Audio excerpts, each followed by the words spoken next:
The audience is wondering, why did we enter the Security Table podcast to a laugh?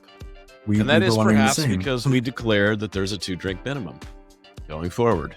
It's part of our podcast, which, there's one. It's early in the day. So, actually, there's a 2-drink. Excellent. Look at this. Matt is meeting the 2-drink minimum, which is excellent.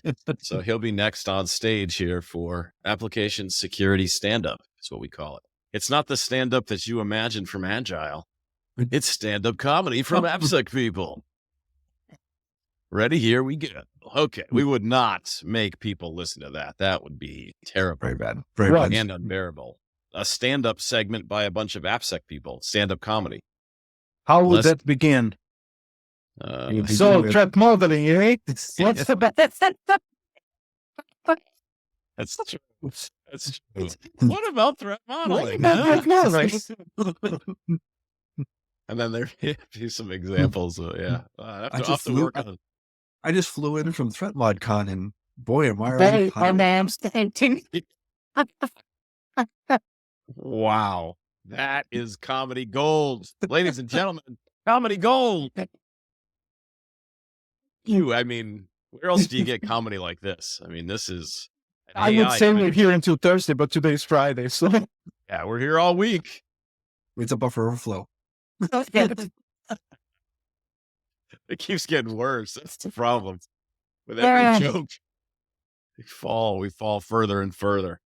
Okay, well, we weren't just here for the purposes of stand-up comedy, but that was how we began. We want to talk about an article that gets referenced a lot.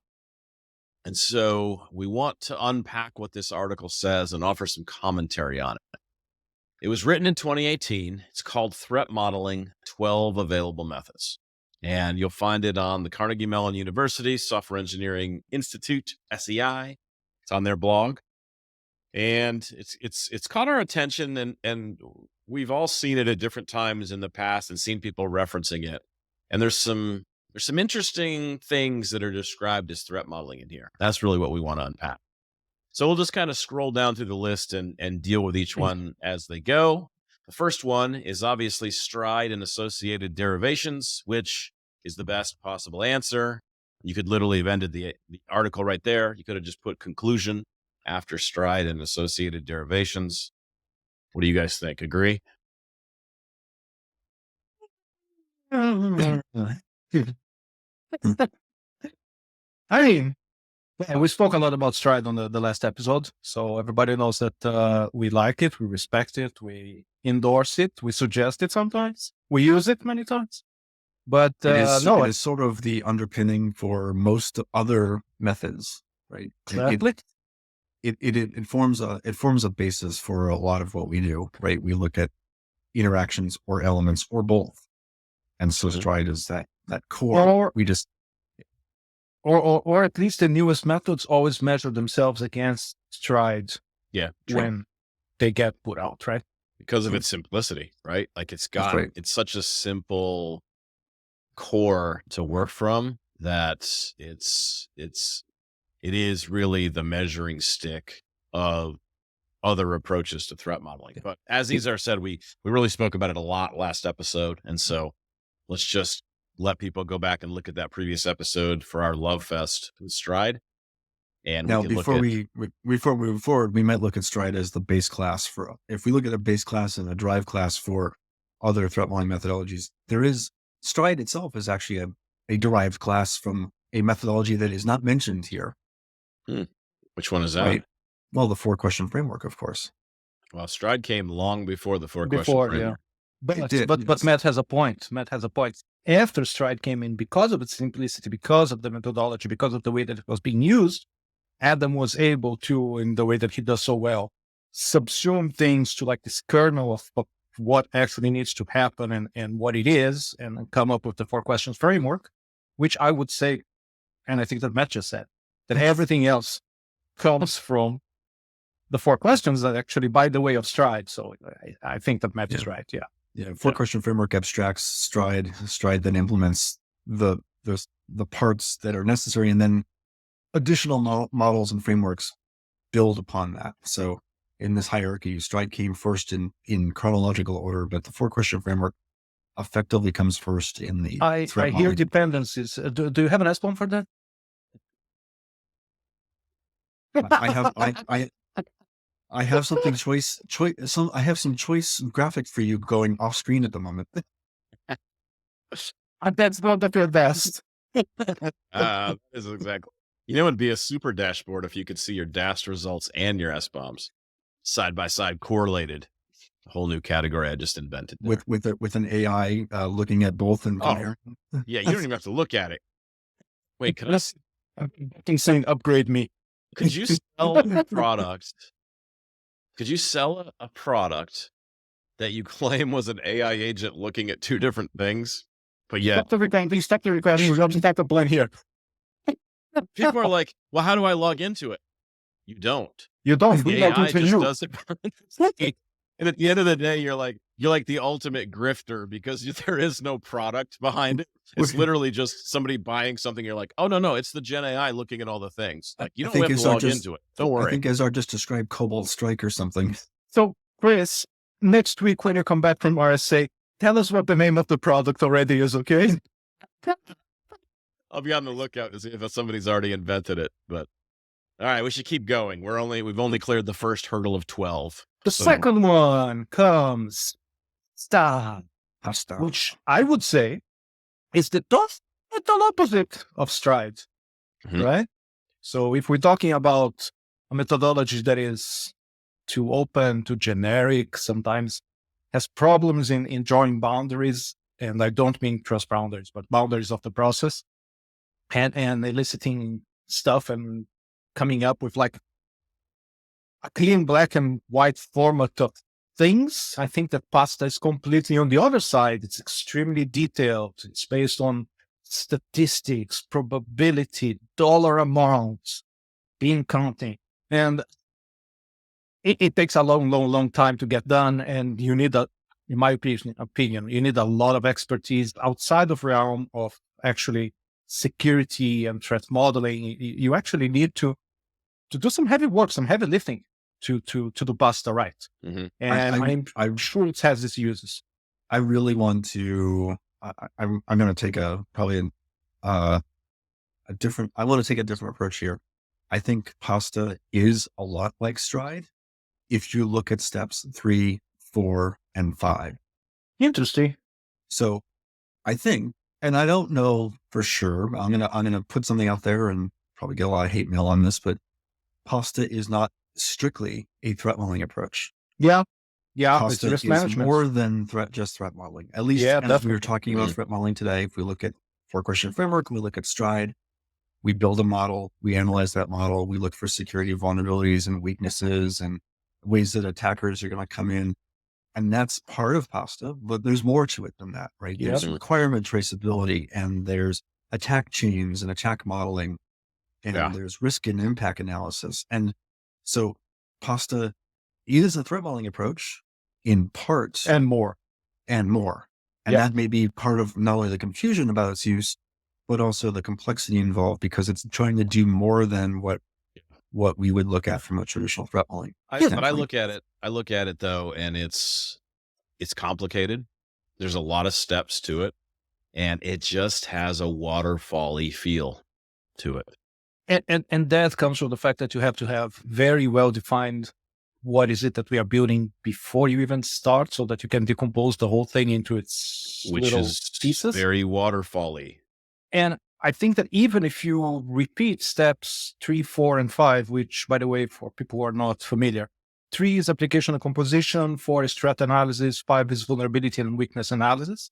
So if you close those 3 in a loop that happens during development and then you continue the rest at the end, I don't think that you end up with something that's immediately useful. And for example, for a development. You couldn't skip 6, attack modeling, attack service analysis, attack tree development. Right.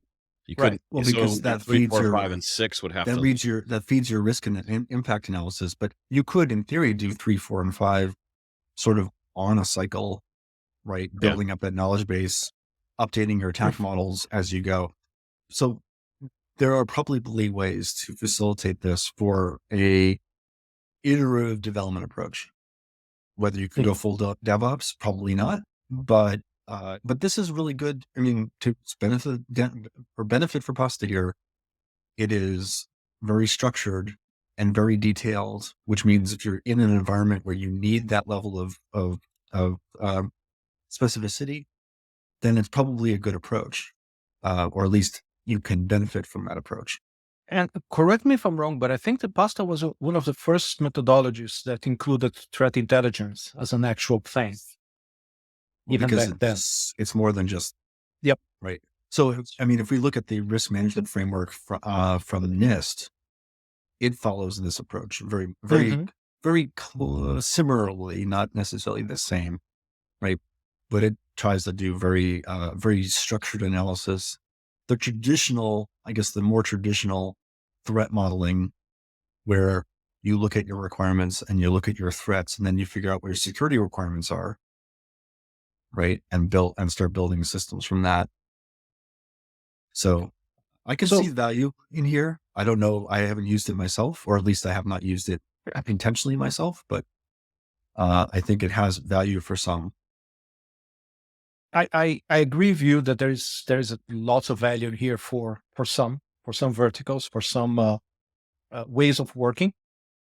But just to illustrate, a couple of months ago, I gave a workshop, and I spoke about strides. And okay, let's try this thing. You have 20 minutes to try this thing. Then I spoke about Pasta, and I said, okay, let's try this thing. You have 20 weeks to try this thing. So it's basically the Well, you poison filled the audience right there, Izar. I mean, no, but seriously, like I mean, the vertical implies Pasta. right. It was hard to digest. The thing is that the things that make Pasta good for a certain vertical, in my opinion, make it not so good for all the other verticals. Yeah. So today, if I come to a developer team who needs the actionable part of threat modeling to happen in the way that they develop things, and I put Pasta on the table, it's not going to end well. Yeah, I'm the same. I'm coming at it the same way. I couldn't imagine taking Pasta to a development team and trying in an agile where we're using agile for scheduling and we're using DevOps for pushing things as fast as we possibly can to production. I don't see how this factors into that world. It's too heavyweight. I need something lightweight. I need something quick, fast, get what they need to get done, identify some threats during the story planning process or during this initial design, make some changes to design, and then keep cranking, get stuff up in production. I definitely see that. If you're building hardware, or you're building, medical devices or autonomous vehicles or space shuttles, this is probably a something that you can still benefit from. Yeah, definitely. Because you're still on a waterfall. Those things are still built on a waterfall approach to the way the project's set up. Right. They start with requirements. They go to a design phase. They go to a build phase. They go to a testing phase.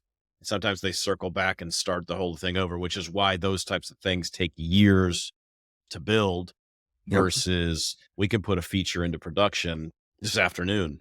Yeah. In the companies that we work with. It's not only that, but a lot of the initial data or the auxiliary data that Pasta requires to generate its results, most people don't have that.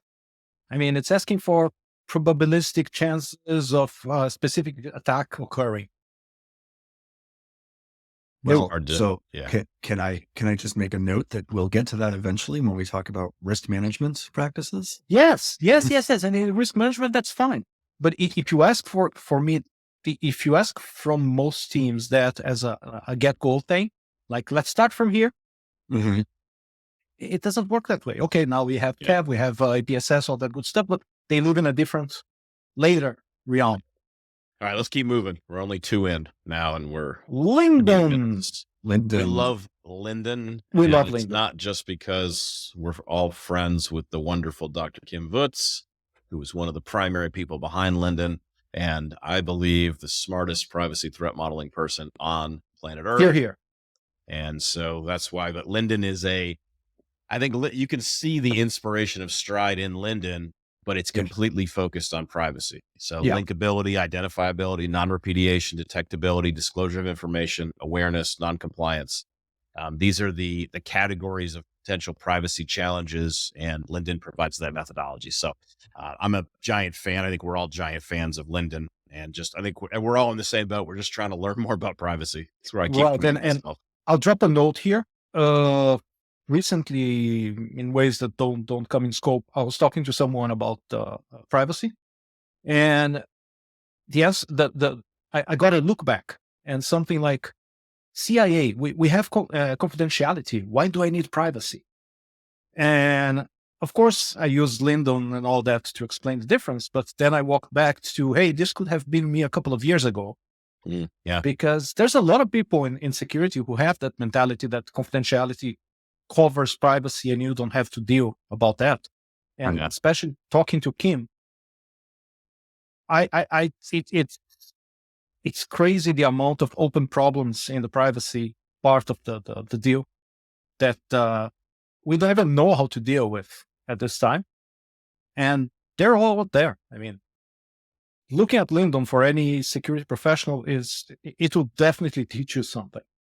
And in fact, I mean, the confidentiality, integrity, and availability are prerequisites for privacy, right? Confidentiality is obviously critically important, but availability and integrity do actually matter for many of these things. Interesting note, if anyone is paying attention, the first N in LinDoN and the R in Stride are mutually exclusive. Mind blown. Okay. How do you have properties of repudiation and non-repudiation at the same time? No, wait. You have threats of, they're not mutually exclusive. You certainly do, because the threat on the privacy side is that there are some actions that they're saying, privacy advocates are saying there are some actions that you don't want to have recorded. That's right. Because primarily because, I mean, think of an example of a government tracking some type of citizen activity or something, or forcing a tech company to open their database to do business inside that country. Unfortunately, that happens a lot more than we'll ever know in the public world. Actually, non-repudiation is that you can do something without having attribution. I tend to look at non-repudiation after having learned a little bit about it from talking to Kim, but also Carnegie Mellon has a nice course on privacy engineering that I had an opportunity to take. And non-repudiation, I think, is more along lines of attribution, about tying statements, say political statements, to an individual. You want to have plausible deniability to some extent. Yeah. So the way that I see non-repudiation is, it doesn't make it mutually exclusive. I didn't do it, and you can't prove that it was me. Right. That's repudiation. And it was broken before I got there. Right. That's repudiation, not non-repudiation. Well, if you have a threat of non-repudiation, that means you can't do that. Statements. Yeah. Right. Whereas security, you want the threat is repudiation, and you need non-repudiation as a property. This is why we've had all this tension between security and privacy all these years. Matt has pointed out the biggest challenge that we've had for the last 2 decades. I get it now. It's like I took the red pill, and all of a sudden the Matrix is like, I'm seeing that's a conference presentation right there. Yeah. And I would definitely come and watch it. Wow. Yeah. Bring popcorn. Better than that, just what does falsifiable means. But that's for another time. All right. The next one on this list is, I'm going to say, one of the strange ones. Nope. Yeah, it doesn't. So, Matt, you spent a lot more time in the CVSS world, and thank you for that. Yes, thank you. CVSS is literally a severity scoring system. That is its job. It scores vulnerabilities. It does not score threats. You can use it for threats, but it is not a threat modeling approach. Certainly not a threat modeling approach. It is a tool that you may use when you find vulnerabilities in threat modeling, or if you want to simulate a vulnerability or weakness that you find in threat modeling, you may use it. but in itself is not an approach to threat modeling. What happened to its lesser known cousin CWSS? It still exists, it's just not well funded or managed at the moment. But it does exist. CWSS, Covered Weakness Scoring System, is available for scoring the severity of weaknesses. It takes a more risk-based approach. So if we think about our pasta discussion just a little while ago, CWSS brings in some risk stuff in terms of business value and likelihood of exploitation and other things that CVSS doesn't even attempt. I had so much hope for CWSS. So and its companion CWRAF, which is the Common Weakness Risk Assessment Framework. So both of those exist. But in looking at this, though, the article doesn't give any rationalization for why the threat modeling methodology, like the author does with many of the other ones. And so I think we can just kind of cross this off and go, yeah, nice try. The final statement here is the CVSS method is often used in combination with other threat modeling methodologies, implying it is a threat modeling methodology. It should say the CVSS method is used with threat modeling methodologies. Yeah, to enhance them. Yeah, it came in as noise probably. Let's look at the next one, attack trees. This is the one that's fascinating to me. I'm still trying to grasp the concept, and I'm still trying to figure out how to be a good attack tree person. It's cause and effect. What do you need to do as an attacker to get to a goal? I see it as the application of the Socratic method to application security. Or the 5 whys. You keep asking, what if this? What if this? So but what happens if this? Not the 5 whys, the 5 whats. Yeah. Or hows. The hows actually might be better. Hows is probably better, yeah. It's a path. It basically allows you to describe the chain of events, the tree of events that needs to occur to get from an entry point to a goal, right? That's what an attack tree ultimately is. We talk about kill chains all the time, right? So if you understand the concept of kill chains, then you've got an attack tree.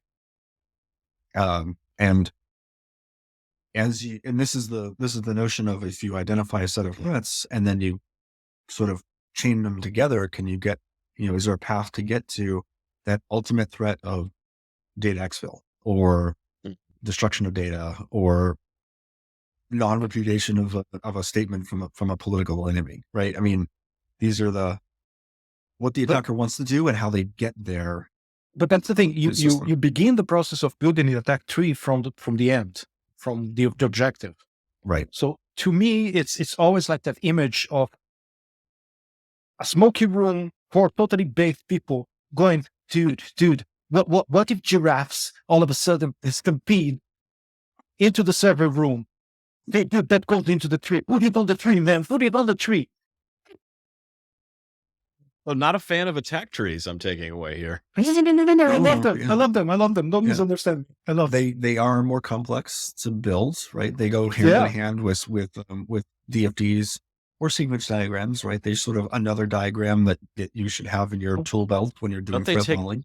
Don't you need more knowledge, though, just in looking at this? I think so. More knowledge in your own head to create one? Yeah. Okay, so I think that being able to build a complete attack tree, and by complete, I mean as close as possible to complete, because it probably would be very hard to do a complete one.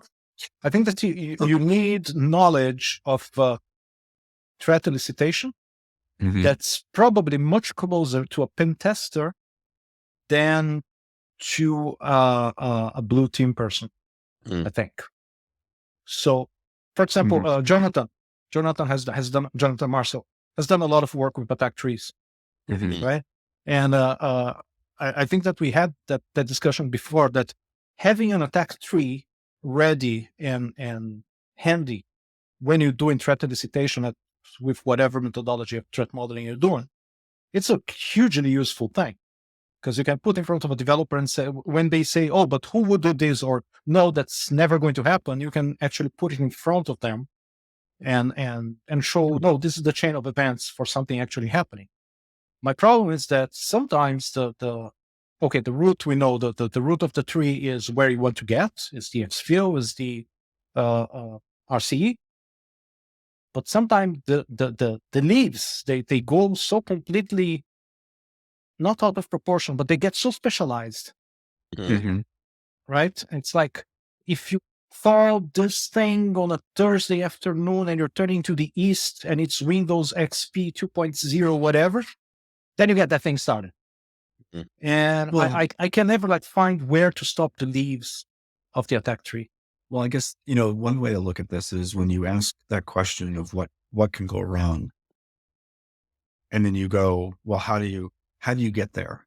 Right. So if you ask a sub question of what can go wrong, and then ask the sub question of, okay, so how does somebody make that happen? Right. So let's give an example here. You have a web server and a database. Well, attacker wants to get the credentials out of the database. Okay. So that's what can go wrong. They can steal the credentials. How are they going to steal the credentials? Well, they have to break the front end. Okay. How do they break the front end? And then you can work your chain, right? Yeah. And each of those are potentially individual vulnerabilities that are leveraged, or weaknesses that are leveraged, or threats that exist. If you look at the MITRE attack framework as an example, that's where you might have a bunch of the boxes that you would put into an attack tree, and sort of build this path of how you would attack something. By the way, that gives you step 6 for pasta, if you're going to do that. But anyway, Dude, pasta's cold now. so Go back All to right, let's pasta. keep going. it's supplementary. It's supplementary to other approaches for threat modeling. I have never seen persona non grata. And That was my nickname in high school. Izar always wanted to go to the parties, but was persona non grata. Coming this summer on the WB.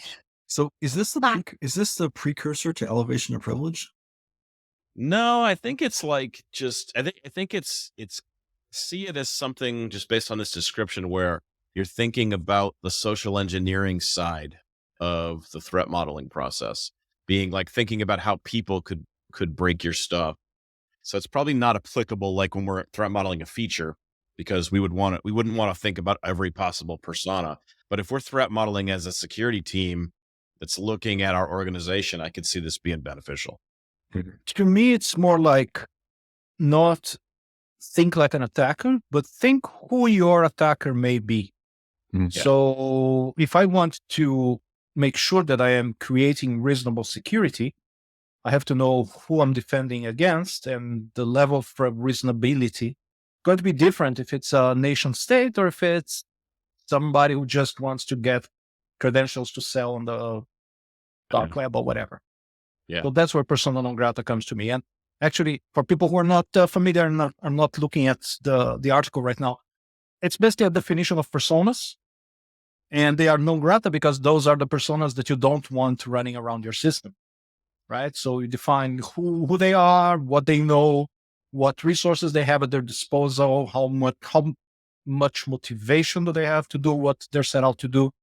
So again, I would put it in the same category as CVSS in the terms of this article. It's a support mechanism. It's not a threat modeling methodology. Okay. So Let's then keep going. To go with that is security cards. I know about security cards. I have a copy of the privacy ones, the LinDoN Go that Kim signed for me behind me on my shelf. Never actually played them though. No, this is a special edition. I would never take them out of the box because they've been signed by Dr. Woods. We've got elevation of privilege from the security side. We've got LinDoN Go on the privacy side. We've got OWASP cornucopia, which I've never looked closely at enough. What's the benefit of these card games? Gamification. Yeah. I think that they offer structure where there is none, right? Because it's a place to begin thinking about things. And sometimes in a fun environment, who doesn't like competition? I like it more than you. And it just gets people involved in the process, right? Security cards are definitely, I mean, just looking at, if you read the descriptions, I haven't seen them myself, security cards, but they're very adversaries focused. And of course, as we know from the Threat Modeling Manifesto, that we should be wary of focusing entirely on adversaries. Yep.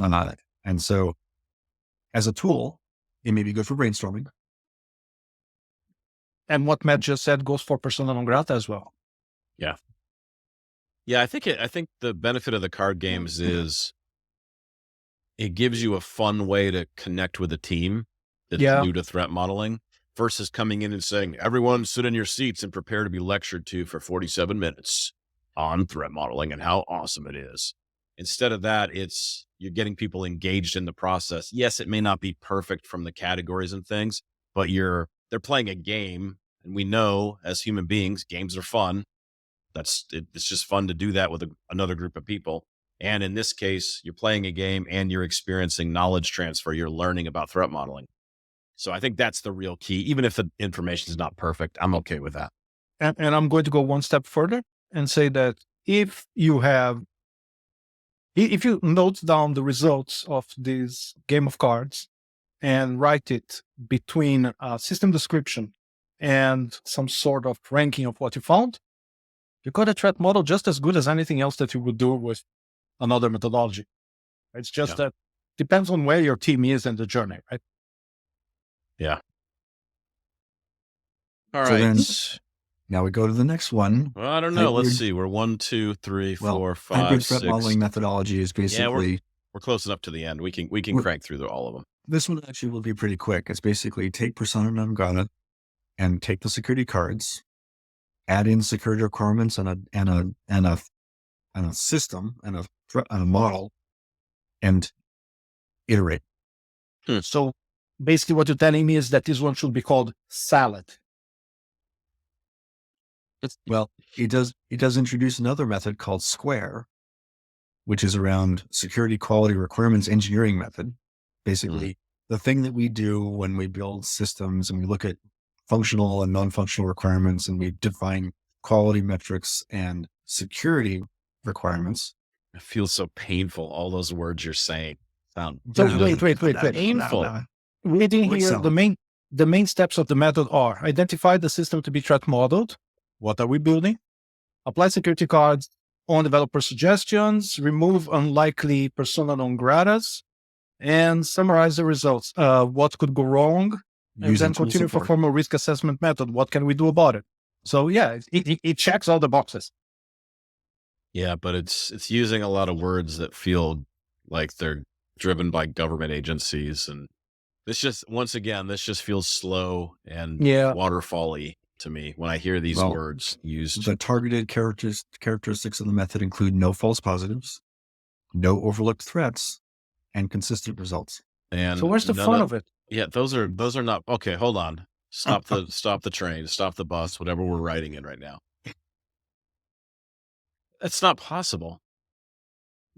If you're saying the targeted characteristics of the method, no false positives, no overlooked threats, and consistent results. So basically perfection.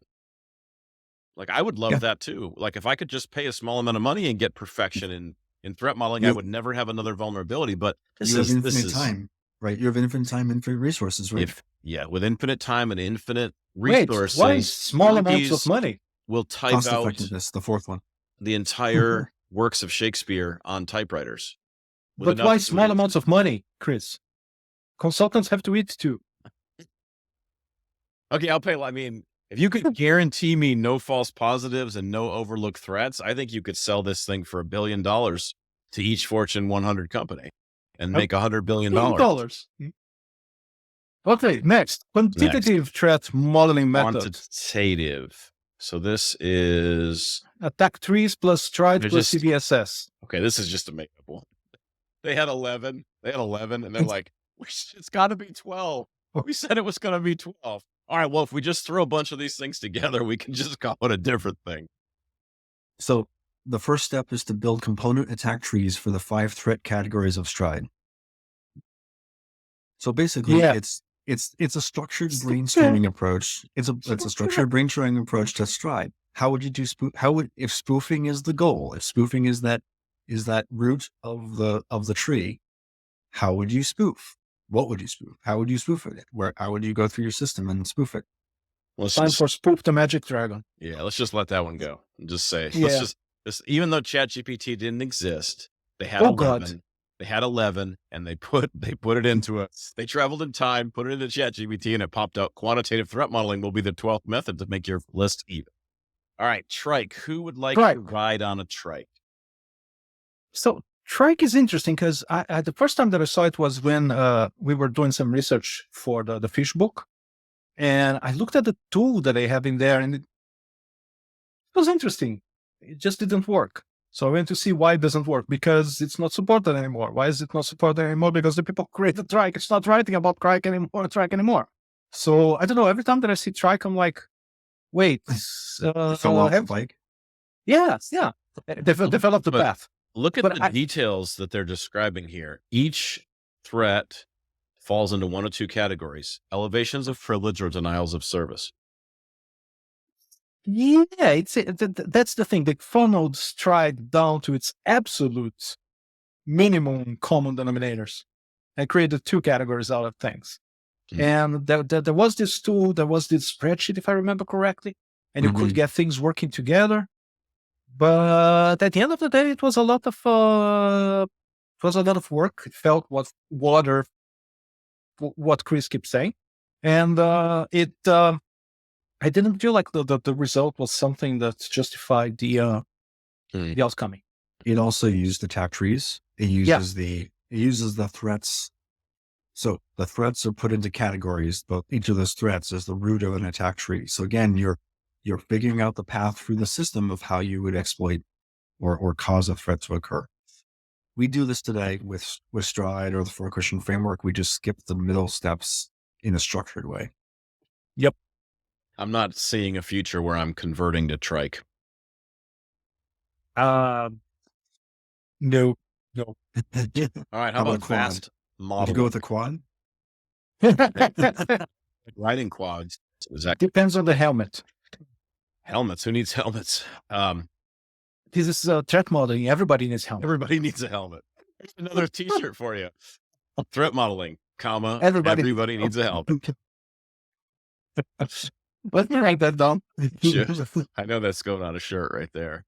TM, trademark, patent pending, all the other things I need to say.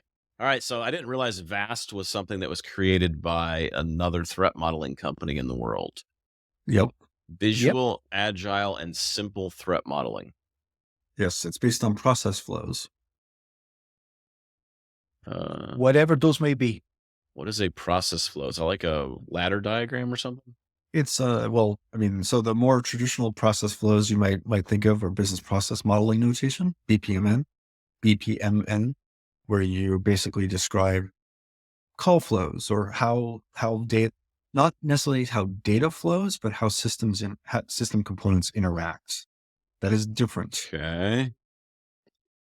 I just accidentally clicked on process flow modeling. And this is what showed up. This is what showed up here. So I threat model this somehow? Yes.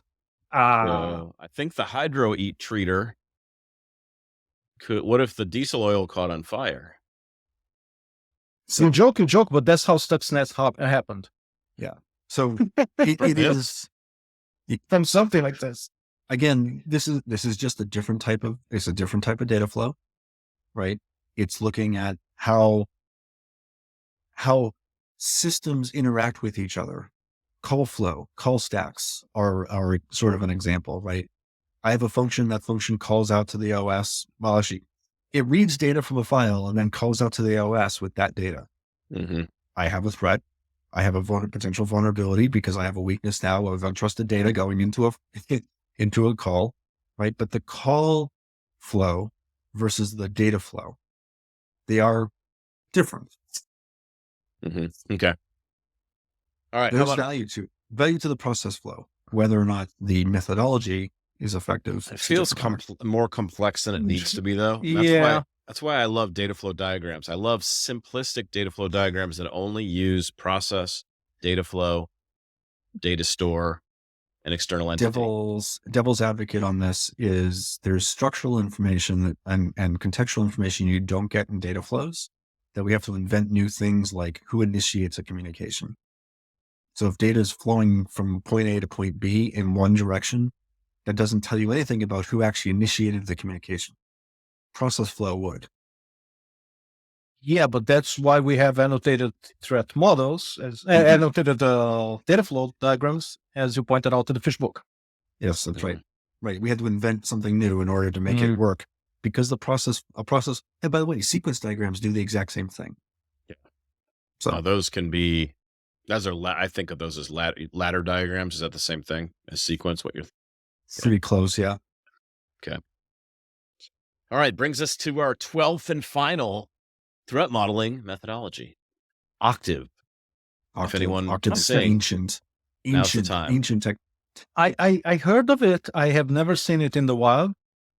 Whoa, it says created in 2003. 2003, yeah. Oh, that's why it's older than me. If you look at it, it's 2 steps. It's 4 steps, 5 steps. 1, 2, 3. 3 phases, bunch of steps. And trying to get in here and to review this. Oh, it's asset-based. It has threat profiles. Security requirements, risks, mitigation plans, technical vulnerabilities. You may look back at Pasta and OCTAVE sort of a precursor to that approach. I would suggest it's very similar. Right. You're looking at assets, you're looking at requirements, you're looking at threats, you're looking at risk. But look, the article itself starts by saying that it's a risk-based strategic assessment and planning method. It points out that it's not per se a threat model thing. Yep. But it came about write this one off because it's from 2003. I guess it's probably still used. That old, though. It's probably still used in certain government areas. It does not address technological risks. So it's really more of a risk management thing. That's what it says. I'm just reading from the article. It does not address, it addresses organizational risks, not technological risks. So it feels more like a risk management thing than a threat modeling thing. Well, let's see. In further down the paper, there's actually a handy table of what each of the methodologies helps with. Oh, look.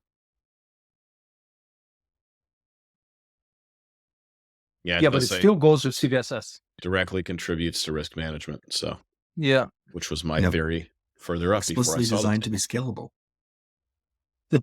Yes, anything from 2003 scalable. So, all in all, I think that this article, which is like really, really quoted almost everywhere that threat modeling is brought up, I think that the article itself has a lot of value. It put together a lot of stuff that before nobody had bothered to. Yeah. My problem is that people have been quoting this thing up and down the street for years now, without giving it any critical thinking, without looking at the things that we just did, and just parroting it and going, "Oh, CVSS is a threat modeling," you know. And every time that I see that, I know 2 things. First, they're quoting from this article. Second, they have no clue what they're talking about. And if you look around, there is a lot of that stuff going on. Yeah. Yeah. I think that's a good place to wrap up this episode. Hopefully folks got some good information about some of these different things. Maybe you haven't heard of some of these different techniques before. We unpacked each one as we went through, gave some opinions, but we will be back next week with something else. I wish I knew what it was, but I'll know by now. Well, you know where you're going, so we probably know where it's. I'll give you my thoughts on RSA for 2024, what I see. I'll give you some, and then I'll try to make a case for why Matt and Izar need to go to RSA. That'll be my challenge. Bring you a bunch of t-shirts back. I'll see what cool t-shirts I can find, then I'll bring them back for you. So you won't find cooler t-shirts than what we have. Okay. It's all the ones that you make that are the best. Thanks, folks. Talk to you soon.